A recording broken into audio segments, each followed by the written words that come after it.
Hi all, ಎಲ್ರಿಗೂ ನಮಸ್ಕಾರ. Welcome back to my channel Sandhya from Mandya. ಎಲ್ಲರೂ ಹೇಗಿದ್ದೀರಾ? ಚೆನ್ನಾಗಿದ್ದೀರಾ ಅಂದ್ಕೊತೀನಿ. ನಾನು ಕೂಡ ಚೆನ್ನಾಗಿದ್ದೀನಿ. ಫ್ರೆಂಡ್ಸ್, ನಾನು ಲಾಸ್ಟ್ ವಿಡಿಯೋ ನಾವೆಲ್ಲ ದೇವಸ್ಥಾನಕ್ಕೆ ಹೋಗಿದ್ದು, ಫುಲ್ ಫ್ಯಾಮಿಲಿ ಮಧುರಮ್ಮನ ದೇವಸ್ಥಾನಕ್ಕೆ ಹೋಗಿದ್ದು ವಿಡಿಯೋ ಲಾಸ್ಟ್ ಶೇರ್ ಮಾಡಿದ್ದೆ. ಇವತ್ತು ನಾನು ತುಳಸಿ ಹಬ್ಬದ ದಿನದ ವಿಡಿಯೋನ ನಾನು ಶೇರ್ ಮಾಡ್ತಾಯಿದ್ದೀನಿ ನಿಮ್ಮ ಜೊತೆ. ನಾವು ಹೇಗೆ ತುಳಸಿ ಹಬ್ಬನ ಮಾಡಿದ್ವಿ, ಹಾಗೆ ಪೂಜೆ ಎಲ್ಲ ಹೇಗಿತ್ತು, ಹಾಗೆ ನೈವೇದ್ಯಕ್ಕೆ ಏನು ಮಾಡಿದ್ವಿ, ಆ ಒಂದು ರೆಸಿಪಿನ ಕೂಡ ಇದೇ ವಿಡಿಯೋದಲ್ಲಿ ನಾನು ಶೇರ್ ಮಾಡ್ತಾಯಿದ್ದೀನಿ. ಸೊ ಇಲ್ಲಿ ನೀವು ನೋಡ್ತಾ ಇರ್ಬೋದು, ನಾನು ದೇವರಿಗೆ ಗೆಜ್ಜೆ ವಸ್ತ್ರ ರೆಡಿ ಮಾಡ್ತಾಯಿದ್ದೀನಿ. ಹಾಗೆ ಪೂಜೆಗೆ ಏನೇನು ತಯಾರಿ ಬೇಕು ಅದನ್ನೆಲ್ಲ ಮಾಡ್ಕೋತಾ ಇದ್ದೀನಿ. ನೀವು ನೋಡ್ತಾ ಇರ್ಬೋದು, ಇದು ಸಂಜೆ ಪೂಜೆಗೆ ನಾವು ರೆಡಿ ಮಾಡ್ಕೊತಾ ಇರೋದು.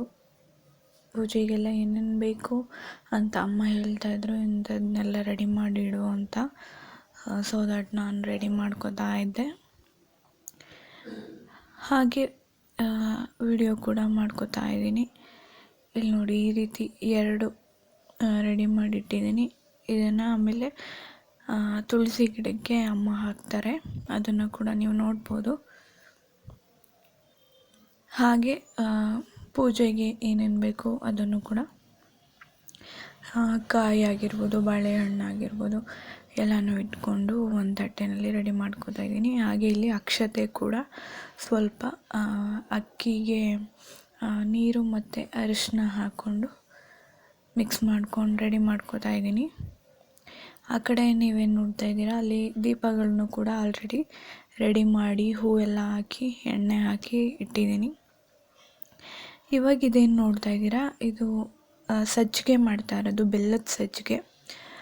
ಯೂಶ್ವಲಿ ತುಳಸಿ ಹಬ್ಬಕ್ಕೆ ಅಂದರೆ ತುಳಸಿ ದೇವ್ರಿಗೆ ಬೆಲ್ಲದಲ್ಲಿ ಏನಾದರೂ ನೈವೇದ್ಯ ಮಾಡಿಟ್ರೆ ಒಳ್ಳೆಯದು ಅಂತ ಹೇಳ್ತಾರೆ. ಹಾಗಾಗಿ ಸಜ್ಜಿಗೆ ಮಾಡ್ತಾಯಿದ್ದಾರೆ ನಮ್ಮಮ್ಮ. ಸ್ವಲ್ಪ ನೀರಿಗೆ ಬೆಲ್ಲ ಹಾಕಿ ಅದನ್ನೆಲ್ಲ ಚೆನ್ನಾಗಿ ಕರಗಿಸ್ಕೊಂಡು ಅದನ್ನು ಶೋಧಿಸ್ಕೊಂಡಿದ್ದಾರೆ. ಇವಾಗ ಮತ್ತೆ ಅದನ್ನು ಹಾಕಿ ಬಾಯ್ಲ್ ಮಾಡ್ತಾಯಿದ್ದಾರೆ. ಅದಕ್ಕೆ ಇವಾಗ 1-2 ಸ್ಪೂನಷ್ಟು ತುಪ್ಪನ ಆ್ಯಡ್ ಮಾಡಿದ್ದಾರೆ. ಇವಾಗ ಇದು ಎಲ್ಲ ಚೆನ್ನಾಗಿ ಕುದಿಬೇಕು. ಇದು ಕುದ್ದಾದ್ಮೇಲೆ ಇವಾಗ ಏನು ನೋಡ್ತಾ ಇದ್ದೀರಾ, ಇದು ಕೊಬ್ಬರಿ ತುರಿದು ಹಾಕ್ಕೊಂಡಿರೋ ಅಂಥದ್ದು. ಇದು ಕೂಡ ಚೆನ್ನಾಗಿ ಕುದಿಬೇಕು. ಇವಾಗ ಇದಕ್ಕೆ ರವೆನ ಮಿಕ್ಸ್ ಮಾಡ್ತಾರೆ. ರವೆ ಹುರಿದಿಟ್ಕೊಂಡಿರೋ ಅಂಥದ್ದು, ಅದನ್ನು ಇವಾಗ ಇದಕ್ಕೆ ನೀಟಾಗಿ ಮಿಕ್ಸ್ ಮಾಡಿ ಸ್ವಲ್ಪ ಏಲಕ್ಕಿ ಪುಡಿನ ಸೇರಿಸ್ಕೊಂಡ್ರು. ಇವಾಗ ಚೆನ್ನಾಗಿ ಮಿಕ್ಸ್ ಮಾಡಿ ಅದು ಬಾಯ್ಲ್ ಆಗಬೇಕು. ಆಮೇಲೆ ಅದಕ್ಕೆ ಬೇಕಂದರೆ ಸ್ವಲ್ಪ ನೀರನ್ನ ಕೂಡ ಆ್ಯಡ್ ಮಾಡ್ಕೋಬೋದು, ಯಾಕಂದರೆ ಇದು ತಣ್ಣಗಾದ್ಮೇಲೆ ಫುಲ್ ಗಟ್ಟಿ ಆಗಿಬಿಡುತ್ತೆ. ಹಾಗಾಗಿ ನೀವು ನೋಡಿಕೊಂಡು ನೀರನ್ನ ಎಷ್ಟು ಬೇಕೋ ಅಷ್ಟು ಸೇರಿಸ್ಕೋಬೇಕಾಗತ್ತೆ. ಇದನ್ನು ನಾವು ಇವತ್ತು ತುಳಸಿ ಪೂಜೆಗೆ ನೈವೇದ್ಯ ಅಂತ ಮಾಡಿರೋದು ಅಮ್ಮ. ತುಂಬಾ ಚೆನ್ನಾಗಿರುತ್ತೆ ಇದು ತಿನ್ನೋದಕ್ಕೆ ಕೂಡ. ಸೊ ಇವಾಗ ಆಲ್ಮೋಸ್ಟ್ ರೆಡಿಯಾಗಿದೆ, ರೆಸಿಪಿ ರೆಡಿಯಾಗಿದೆ. ಬೆಲ್ಲದ ಸಜ್ಜಿಗೆ ಇಷ್ಟೇ ಸಿಂಪಲ್ಲಾಗಿ ಈಸಿಯಾಗಿ ಮಾಡ್ಕೋಬೋದು. ಇವಾಗೇನು ನೋಡ್ತಾ ಇದ್ದೀರಾ ನೋಡಿ, ನಾನಿಲ್ಲಿ ದೀಪಗಳನ್ನೆಲ್ಲ ಇಡ್ತಾ ಇದ್ದೀನಿ. ಬಾಗಿಲ ಹತ್ರ ಆಗಿರ್ಬೋದು, ತುಳಸಿ ದೇವರ ಹತ್ರ ಮತ್ತು ಕಾಂಪೌಂಡ್ ಮೇಲೆಲ್ಲ ದೀಪಗಳನ್ನ ಇಟ್ಟಿದ್ದೀನಿ. ಹಾಗೆ ಪೂಜೆನ ಅಮ್ಮ ನನಗೆ ಮಾಡೋದಕ್ಕೆ ಹೇಳಿದ್ರು, ನೀನೇ ಮಾಡು ಅಂತ. ಅದಕ್ಕೆ ನಾನು ಪೂಜೆ ಕೂಡ ಮಾಡ್ತಾಯಿದ್ದೀನಿ. ಇದು ಎಲ್ಲರೂ ಮಾಡೋವಂಥದ್ದೇ ತುಳಸಿ ಪೂಜೆ. ಸೊ ಆಮೇಲಿಂದ ಇನ್ನೊಂದ್ಸಲಿ ನಾನು ನೀಟಾಗಿ ಒಂದು ಕಡೆಯಿಂದ ತೋರಿಸ್ತೀನಿ. ಅಲ್ಲಿ ಮುಂದೆ ದೇವರ ಹತ್ರ ಎಲ್ಲ ಯಾವ್ಯಾವ ರೀತಿ ಇಟ್ಟಿದ್ದೀವಿ.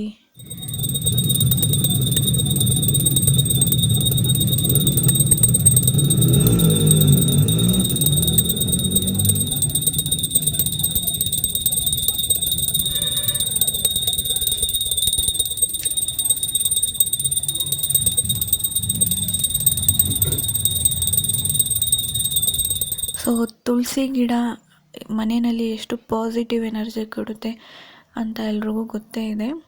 ಸೊ ಹಾಗೆ ನೀವು ನೋಡ್ತಾ ಇದ್ದೀರಾ, ಲೈಟಿಂಗ್ಸ್ ಎಲ್ಲ ಹಾಕಿರೋದ್ರಿಂದ ತುಂಬಾ ಚೆನ್ನಾಗಿ ಕಾಣಿಸ್ತಾ ಇತ್ತು.